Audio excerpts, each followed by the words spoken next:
Hello everyone, today I will show you how to get notes on Instagram. And here's how it is done. Open Instagram and tap on the messages icon at the top right. If available, you'll see the option to add a note at the top. You can tap it to create, change, or delete notes. If you don't see notes, update Instagram.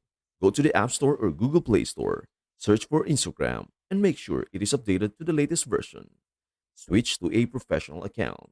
If the update doesn't work, switch to a professional account, creator, or business. Go to your profile, tap the three lines at the top right. Settings, account, account type, switch to creator. Check again. After switching, check your messages again. Notes should be now available. Report a problem. If you still don't have notes, go to settings, help, report a problem. Explain the steps you have taken. Updating the app, switching to a professional account, and include a screenshot showing that notes are still missing.